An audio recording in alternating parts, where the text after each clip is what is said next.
Top three things in Keith's macro notebook today, which are in this order: Japan, 10-year yield, and SP 500.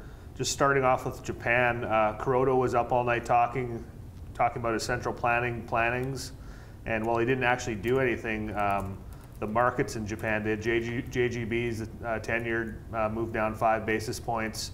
Yen was down 40 basis points versus US dollar. And Nikkei up about 80 basis points to almost 14% year to date. In our models of all the majors, Nikkei actually looks better than both the DAX and S&P 500 right now. Second thing in Keith's macro notebook's the 10-year yield. Global yields are down 3 to 5 basis points this morning across the board.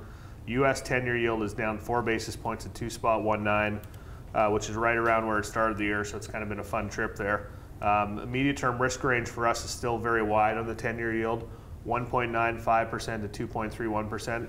Obviously, a leading indicator for more bond market volatility in the coming quarters and months.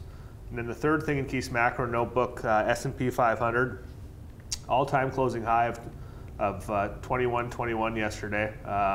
Good for blackjack players, I guess. and while we certainly didn't call for that, that doesn't mean we don't think you can keep selling from here on green of what we're expecting to be more of a volatile and illiquid summer. We're especially bearish on consumer stocks.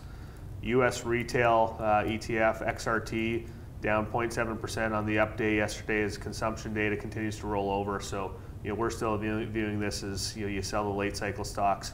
And those are the top three things in Keith's macro notebook this morning.